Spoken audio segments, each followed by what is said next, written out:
So here we are talking about solving equations graphically, and I'm just going to right off the bat ask you to go y plus 2 equals 6. Can you tell that y has to be 4? Does that make sense to you?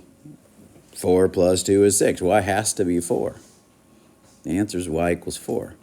But did you know that you could graph this to solve it? And I know you'd be like, well, it's too easy to solve another way.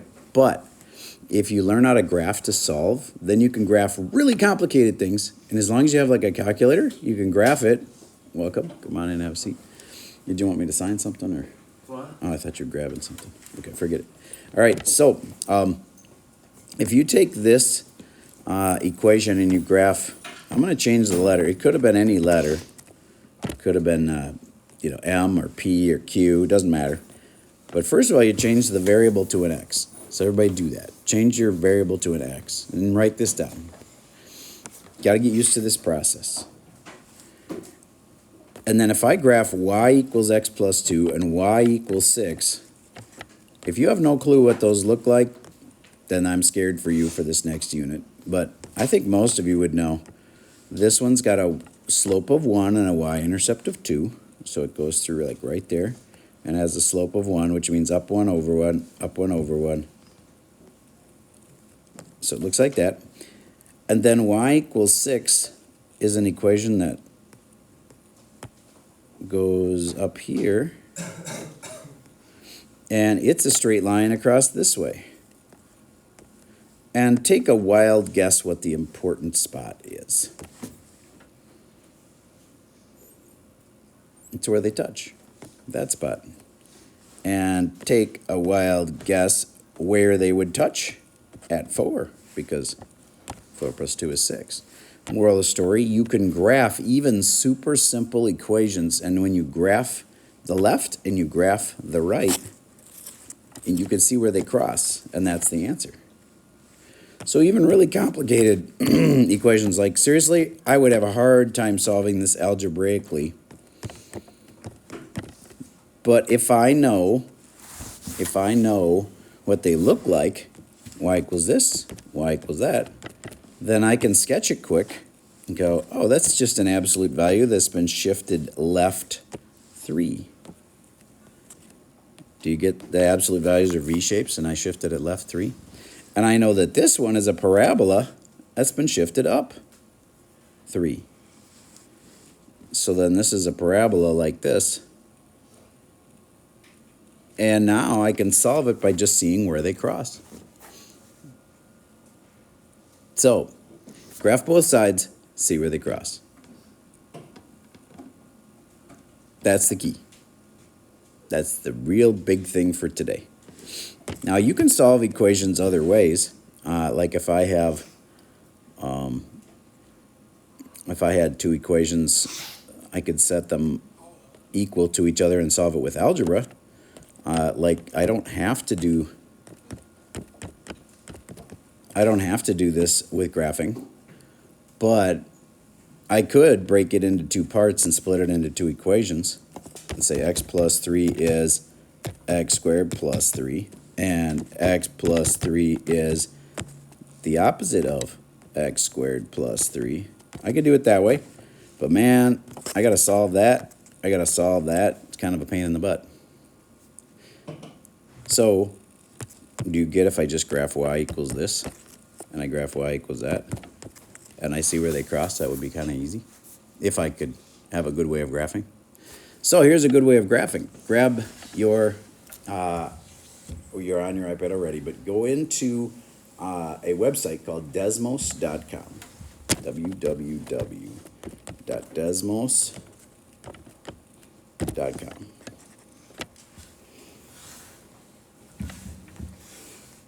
If you graph this, y equals this, graph that, y equals that, then you can see where they cross. And that's the solution.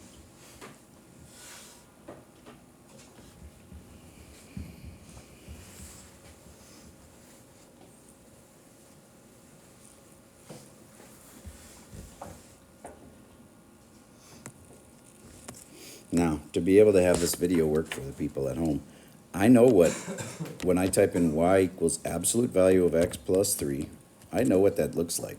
I can tell you, it's going to be a V shape shifted 3 to the left. And you should know that too. So here's my graph looks like.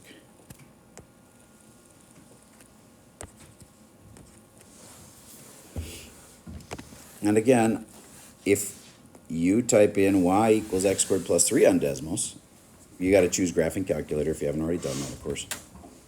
Y equals x squared plus 3. That's going to be a parabola shifted up 3. Now, if I'm really more careful about this, I realize, oh, it actually touches right there. Now, I feel like this parabola is going to then go up like this, and there's actually going to be 2 answers. Absolutely, there is. There is 2 answers for it. Now, I'm not absolutely positive because I'm not seeing my Desmos graph, so I'm going to pause for a second, put it up on Desmos, and see what that looks like. So when we looked on Desmos in class here, we could see that this was at 0, 3. That's one of the solutions. And that was at 1, 4, the other solution. Now, it's weird to have answers that have more than one thing. Like, it's got 2 things. It's got an x and a y. So when you're solving something like this, you got to look back at your original equation. Do you see that my original equation actually didn't have a y in it? Look at it. The original one's right here. There's no y in that. We added the y to it. So the x numbers are your answers because we only had x in our problem.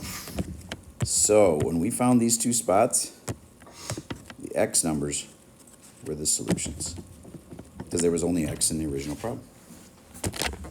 All right. So one more thing I got to go over that make sure you understand it is if you want to find the x and y intercepts of something, there's a statement.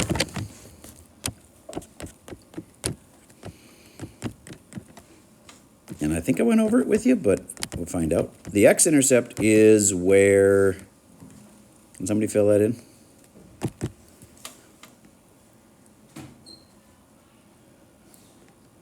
The x-intercept is where y is 0. Everybody write that down since 0 people were confident enough to say it.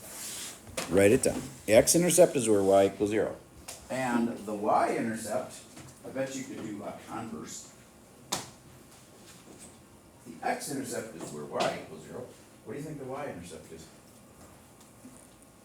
Come on, say it. X equals 0. Thank you. The x-intercept is where y equals 0. The y-intercept is where x equals 0. Now, if we just look on a graph,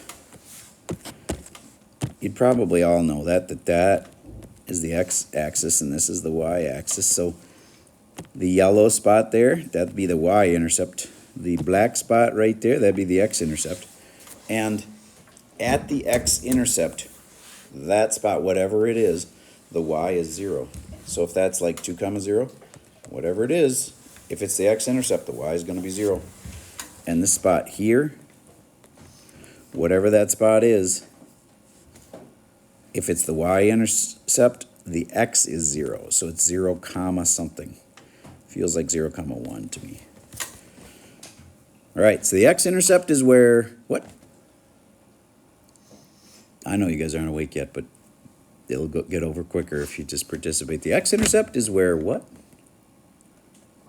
Y equals 0. And the y-intercept is where x equals 0. Okay, thank you. All right, so now to use that, here's my equation. And if I want the x-intercept, I'm going to set y equal to 0. That's the point of memorizing that. The x-intercept, you just set y equal to 0. So where's y? It's right there. You're going to put 0 there. And now I have 2x equals 12, because this part just drops out. 3 times 0 is 0, so it's gone. Oh, and that's really easy. X equals 6. So to get the x-intercept, it's a point. Y is 0. That's 0. And x was 6. There we go. I got the x-intercept for this thing by setting y equal to 0. And the y-intercept, please do it yourself. You should be able to do simple converse of it. If we just did the x-intercept that way, try figure out the y-intercept. I'll pause for a second, and then I'm going to have you compare with the kid sitting next to you.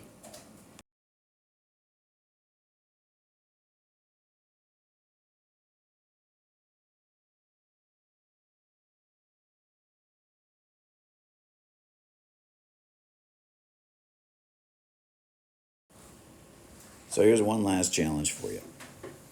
Graph this on Desmos. Y equals this, y equals that. And I just made a sketch because I know it's a V shape. These probably are way off compared to real life. Just use Desmos, figure out where they cross. And notice we had to add y equals on both. After we graphed it, we figured out that the y-intercept of the black one was here.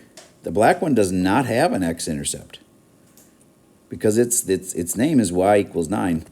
How are you going to set y equal to 0? You can't. Y is 9.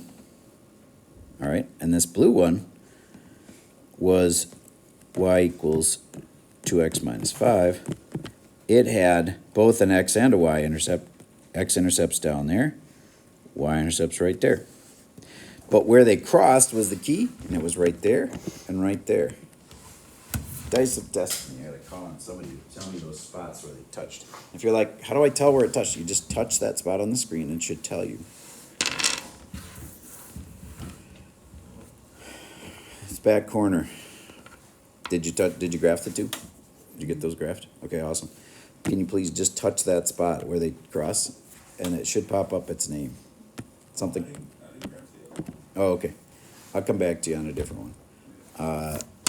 This is row 2, last person. Kai, can you touch this spot? See where they touched? 2 different spots right now. Awesome, that's good. So the one on the left of the two, there's one that's 7, negative what? 7. Negative 7, comma 9. Yeah. Can anybody verify negative 7, comma 9? Uh-oh. My gut says that you typed in one of your numbers wrong.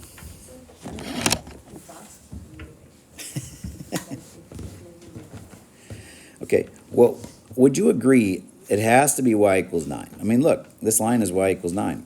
So we know it's going to be comma 9. It's more about what the x is. Iris, what'd you get? I got 7, 9, and -2, Can anybody verify 7, comma 9? 7, comma 9 is one of the answers? All right. That's this one over here. And the other one was like 2, comma 9? Negative 2. Oh, so this one actually is negative 2, comma 9. And this one here, where they crossed, was 7, comma 9. Okay, moral of the story. Graph both, see where they cross. Answers are the x values. X-intercept is where y is 0, and the y-intercept is where x equals 0. And now, I need you to remember that if you can factor it, somebody say it. You should. See that? You can factor it, which means you'll know your x-intercept super easy. Go ahead and factor that. This side, I would definitely graph it to figure it out.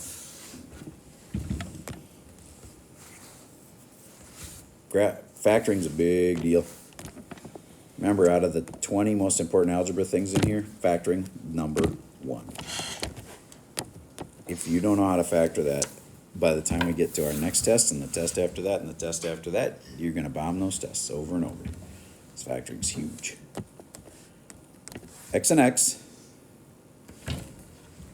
Now, there's minuses in the problem, so that there has to be at least one minus in my factoring.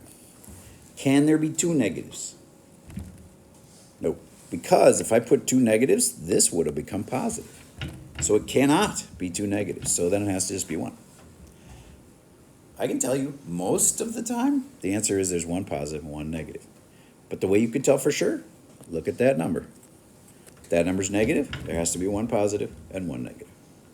And last but not least, there's a 3 and there's a 1. And you don't know for sure until you try it. Does this actually give it to us? 3x and negative 1x, and that makes 2x. That's not 1x. Then try switching the sign around. But I can tell you it's not going to work. Because that'll just make this the opposite of what it was. Now it's negative 2x. And I wanted it to be negative 1x. So this thing doesn't factor.